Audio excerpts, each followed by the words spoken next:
সুস্বাদু কিচেনে সবাইকে স্বাগত। চলে এলাম আজকে একটা নতুন রেসিপি নিয়ে। চলুন তাহলে দেখি না আজকে রেসিপিটি। আজকে বানিয়ে নেব গমের আটা দিয়ে ঝটপট প্রেসার কুকারে কেক রেসিপি। এরকম প্রসেসে বানালে এরকম সফট এবং স্পঞ্জি হবে। কেকটা কতটা ফ্লাফি হয়েছে দেখেই বোঝা যাচ্ছে।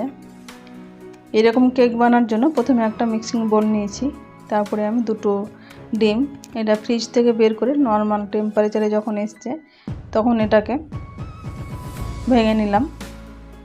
মোটামুটি এটা 1.5-2 ঘন্টা পরে আমি এটা কেকটা তৈরি করছি। ফ্রিজ থেকে বের করে কখনো কেক তৈরি করা উচিত নয়। ডিমটা ভালোভাবে 1 কাপ গুঁড়ো চিনি দিয়ে ফেটে নিলাম।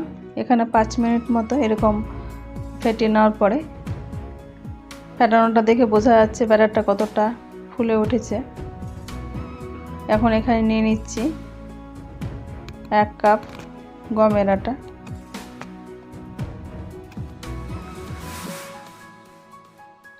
2 চামচ সুজি। এখানে সুজিটা না দিলেও হয়, সুজিটা দিচ্ছি যেহেতু এখানে গমের আটা অনেকে পছন্দ করতে চাইবে না খেতে, ওই জন্য এখানে 2 চামচ সুজি, 3 চামচ এটা বড় চা চামচ আছে কনডেন্স মিল্ক মানে পাউডার দুধ যেটা, 1 চামচ বেকিং পাউডার, 1/2 চামচ বেকিং সোডা। বেকিং পাউডারটা সবসময় ফুল দিতে হয়, এখানে বেশি পরিমাণে লাগে। এখন সবগুলোই দিয়ে একসঙ্গে চেলে নিলাম, একটা ছাঁকনির সাহায্যে এটাকে চেলে নিয়ে আর দিচ্ছি 1/2 কাপ সাদা তেল। এখানে চাইলে আপনারা বাটারও ব্যবহার করতে পারেন, আমি সাদা তেল ব্যবহার করছি। আর দিচ্ছি ভ্যানিলা এসেন্স 1 চামচ। এখন এগুলো দিয়ে ভালোভাবে ব্যাটারটাকে মাখিয়ে নেব। ব্যাটারটা ঘন আছে এই জন্য এখানে 1.25 কাপ মতো দুধ নিয়েছি। দুধটাকে ছেঁকে নিয়ে যেহেতু দুধটা ঘন করা আছে এখানে অনেকটাই সর পড়ে গেছে, তার জন্য ছেঁকে নিলাম। এরকমভাবে 4-5 মিনিট একটা হ্যান্ড মিক্সারের সাহায্যে এটা মেখে নিলাম। হ্যান্ড মিক্সার ছাড়া হাতেও এটা ফেটে নিতে পারেন। এরকমভাবে ফাটানো হয়ে গেছে, ব্যাটারটা আমার একেবারে পারফেক্ট রেডি হয়ে গেছে। এখন অন্যদিকে একটা কেক মোল্ড নিয়েছি।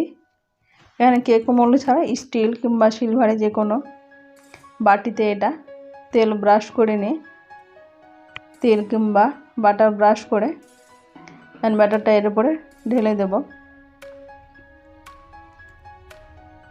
ব্যাটারটা ভালোভাবে ঢালা হয়ে গেছে কেক মোল্ডে। এখন ব্যাটারটা ঢালার পরে বাটিটাকে ভালোভাবে ঠুকে দেব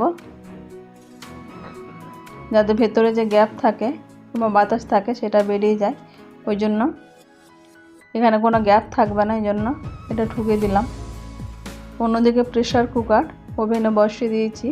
প্রেসার কুকারটা ভালোভাবে হিট হয়ে গেছে। এখন একটা খাবার রাখার স্ট্যান্ড বসিয়ে এটা গরম করে নিলাম। অন্যদিকে ঢাকনার মধ্যে যে রাবার থাকে সিটি থাকে সেটাকে খুলে রেখে কেক মোল্ডটা বসিয়ে প্রেসার কুকার ঢাকনা লাগিয়ে আমি 40 মিনিট অপেক্ষা করব। 40 মিনিট পরে এটা দেখাচ্ছি কেকটা একেবারে ফুলে উঠেছে। এটা আমি দূর থেকে দেখাচ্ছি। টুথপিকটা কিন্তু মিডিলে সাইডে সব জায়গায় কিন্তু ক্লিন হয়ে বেরিয়ে এসছে। এখন ওভেন বন্ধ করে দিয়ে কেকটা ঠান্ডা হতে দেব। কেকটা ঠান্ডা হয়ে গেছে, এখন কেক মোল্ড থেকে মোল্ড আউট করে নেব।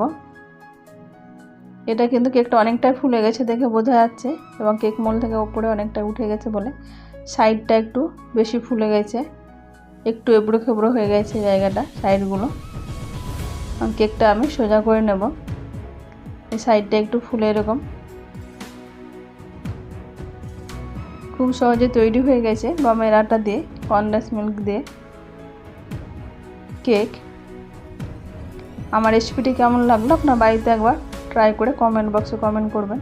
আমার চ্যানেল নতুন বন্ধু হয়ে থাকেন তাহলে সাবস্ক্রাইব করে পাশে থাকা অনুরোধ রইল, পাশে থাকা বেল আইকনটি প্রেস করে দেবেন, তাহলে যখনই কোনো ভিডিও আপলোড দেব সর্বপ্রথম নোটিফিকেশনে পেয়ে যাবেন।